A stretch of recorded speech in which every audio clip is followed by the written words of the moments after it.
Endi o'lchov birliklarini ko'rib chiqamiz. O'lchov birliklari novi. Bu aytib turibdi, o'z-o'zidan o'lchidi. Qaysidir birsi uzunlikni o'lchidi, qaysidir birsi yuzani o'lchidi, yana qaysidir birsi hajmni, qaysidir birsi og'irlikni o'lchidi. Ana shuni narsalarni o'lchadigan narsalar haqida gaplashamiz. Noviga teng. Xo'p. Uzunlikdan boshlasak. Uzunlikni o'lchadigan eng mashhur narsa biz hammamiz biladiganimiz bu santimetr. Santimetrimiz 1 santimetrimiz teng ekan 10 millimetra. Bu narsani maktabda boshida o'rgangansizlar, keyinchalik ishlatmay qo'ygansizlar. Shuning uchun bir yodlaringizga tushirib olish uchun berilgan bu narsa. 1 santimetrda 10 millimetr bor. Bu degani senga 4 santimetrni beradigan bo'lsa, sen 4 ni 10 ga ko'paytirasan. Ana oshunda 40 keladi. Bu 40 millimetra teng ekan. Shuni aytib ishlanadigan narsa.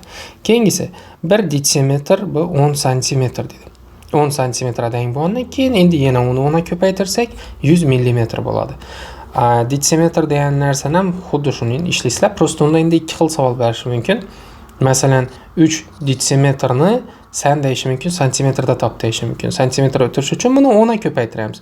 Nechun desa 1 detsimetrda 10 santimetr bor. Bunda 3 dona detsimetr bo'lgandan keyin 3 dona 10 bor. Demak bu 30 santimetr teng. Endi savolda berishi mumkin 3 detsimetr necha millimetr teng deb. Biz millimetrda topishimiz kerak bo'ladi. Bunda endi yana 10 ga ko'paytiramiz santimetrni. Santimetrda topdik, uni yana 10 ga ko'paytirsak millimetr o'tiramiz, ya'ni 300 millimetr bo'ladi ekan. Keyingisi metr bo'yicha. Metrdan to'shni shunday narsalar. Bu narsalarni prosta yodlaysizlar. Bu narsada boshqa tushuntiradigan narsa yo'q.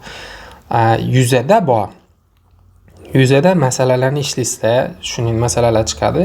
Bu yerda yuzada berilgan narsa metr kvadratda chiqadi, lekin sen santimetr kvadratda o'tirishing kerak bo'ladi. Ana o'sha yerlarida sal bir boshqacha joylari bor. Shu narsalarni tushuntirib o'taman. Bu yerda ko'rishlaringiz mumkin. Bizlar aytib turibdi, 1 detsimetr kvadrat bu santimetr kvadratda o'tirsak, o'zi 1 detsimetrimiz 10 santimetradiku. Buni kvadratda diklaganimiz uchun buni ham kvadratda diklaymiz ekan deyilgan. Ana uni kvadratda diklasang, 10 ni kvadrati 100 bo'lgani uchun 100 santimetr kvadrat bo'ladi. Endi shu yerda sizlar 3 detsimetr kvadratni necha santimetr kvadrat bo'lishini top desa, biz 3 ni kvadratda diklamaymiz. Faqat detsimetrni o'zini santimetr o'tirib olsak bo'ldi. 3 ko'paygan 1 detsimetr degani qahi bu.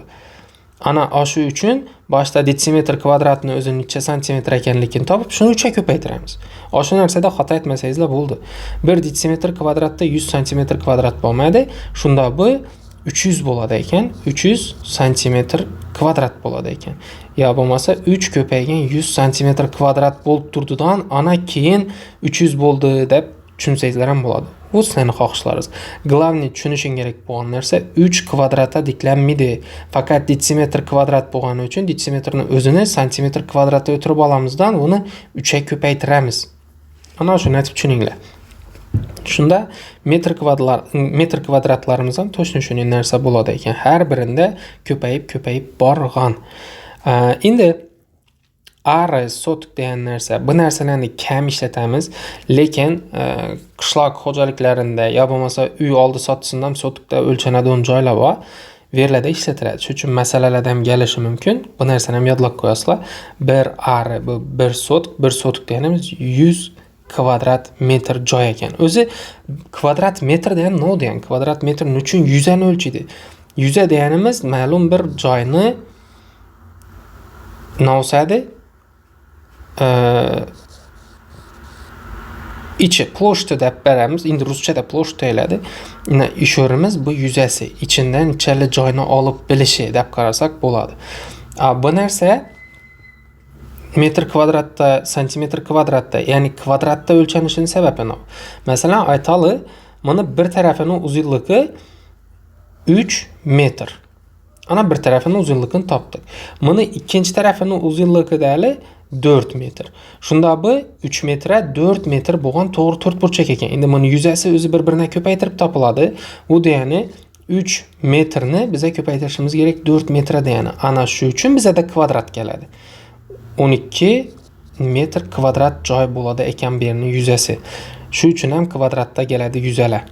Ana uni ham tushunib oldingizlar. Keyin yana nima narsa? Gektar ham yuzani o'lchidi. Gektar nimani o'lchidi degan savollar javoblaringiz bo'lsin.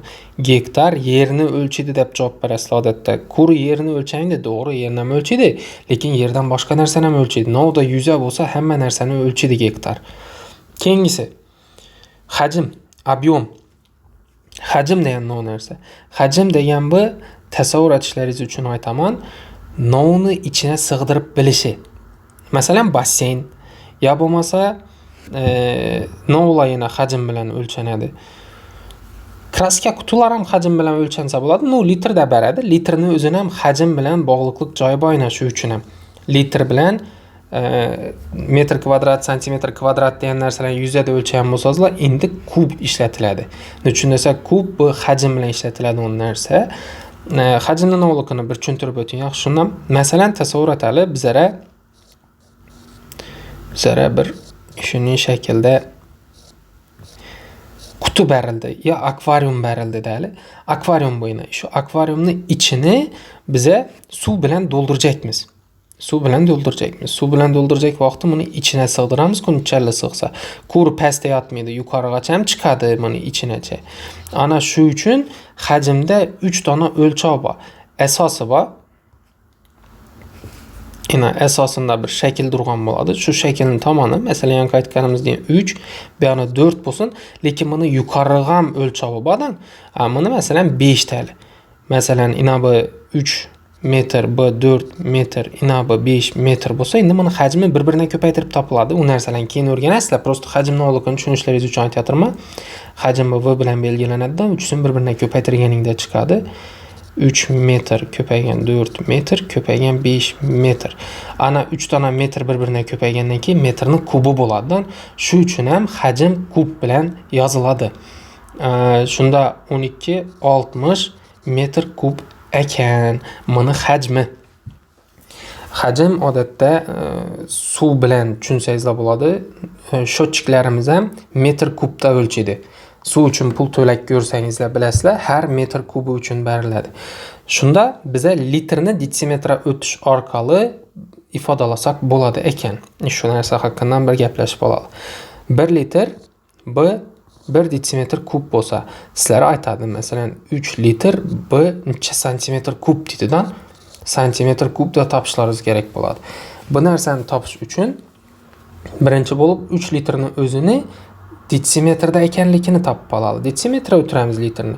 Bu degani 3 detsimetr kub keladi ekan. 3 detsimetr kub necha santimetr kub degani bo'lib qoladi ekan. Bu narsani ishlab bo'ldik-ku, biz bilamiz-ku. 3 detsimetr kub degani 3 ko'paygan nechani kubi bo'ladi endi? 10 ni kubi bo'ladi. 10 ni kubi bo'lgandan keyin bunda 3 dona 0 bo'ladi va santimetr kub bo'ladi. Shunda 3000 bo'ladi ekan. Tushundingizlarmi? 3000 santimetr kub. Ana bu narsani o'tirganimiz. Dalish keyingilarini ko'ramiz. Og'irlik, massa o'lchov birligi. Aha. Bu narsalarda nima bor? Bu narsalarda hammamiz biladigan kilo deb aytadigan narsamiz bu kilogram bor. Kilogramda 1 kilogramda 100 deyapman, 1000 gram bor. 1000 gram. Sizlar yarim kilo olasizlar-ku. Yarim kilo degani 500 gram bo'ladi. Nechun desa 1 kilo agar 1000 gram bo'lib turgan bo'lsa, buni yarmi degani ikki tarafdan 2 ga bo'lib berganing deganidan 2 ga bo'lib berganingdan keyin bu yerda 0.5 bu yarim kilo bo'ladi. Deng bo'ladi ekan 500 gram. Ana shuni gramma o'tirishlaringiz mumkin. Keyingisi yana biza ishlatmaydigan, lekin bilishimiz kerak bo'lgan o'lchov birligi bu sentner. Sentnerni odatda zavodlarda kattaroq ob'yomda aytiladigan ishlarda ishlatadilar. Kuri kilogramda yozadigan bo'lsa nolları ko'payib ketadi, tonnaga aytadigan bo'lsa yetmay qolishi mumkin. Shu uchun o'rtalikda har 100 kilogram uchun 1 sentnerdan ishlatib, kichikroq aytib yozish uchun foydalanadilar. Masalan, paxta zavodlarida paxtalarni kilosini o'lchaydilar sentnerda. Ana shuning narsalar. Endi tonnani bilasizlar, faqat bilib qo'yishlaringiz kerak bo'lgan narsasi necha kilogramma deng ekanligi. Shu narsalarni yodlaysizlar. Shu narsalar bo'yicha savol beramiz.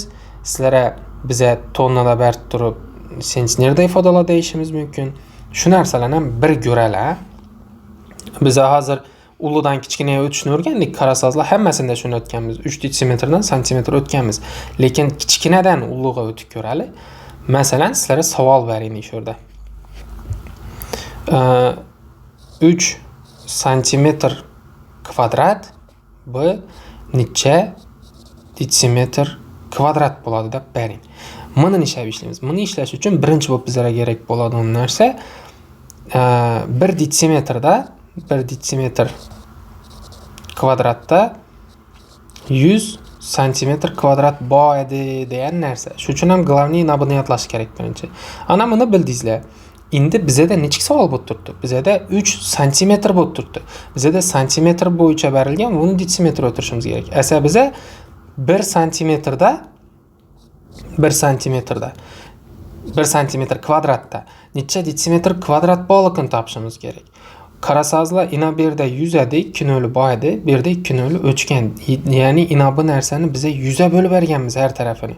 Ina bu yerning har tarafini 100 ga bo'lib beradigan bo'lsak, bizada 1 santimetrni necha detsimetr dengligi ko'rinadi. Ya'ni 0,100 detsimetr kvadrat ekanligi gap chiqadi. Shunda bu narsani ham ko'paytiradigan bo'lsak, biza 3 santimetr kvadratimiz 0,103 detsimetr kvadratga teng ekanligi kelib chiqadi. Boshqa hammasini ham tushuning. Uludan kichkinaga o'tish kerak bo'lsa, kichkinasini topib olamiz. Davay yana birsini yozamiz. 1 kilogramm dali necha tonna deb so'raldi. Ana bu narsa uchun yana aytganimning bizlarga birinchi bo'lib kerak bo'ladigan narsa bu nima bo'ladi? 1 tonnada 1000 kilogramm borligi bo'ladi.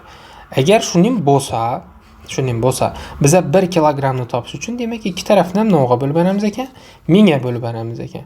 Bu yandan 1000 ga bo'lib beradigan bo'lsak, 1 kilogramda 0,1000 dan ana bir nolni xato yozib berdim. 0,1000 dan 1 tonna bor ekan degan dengligimiz kelib chiqadi. Bo'ldi, ana shu narsani yodlaysizlar, to'g'rilab tushunib olasizlar. Ana keyin savol-javobga tayyorlanasizlar.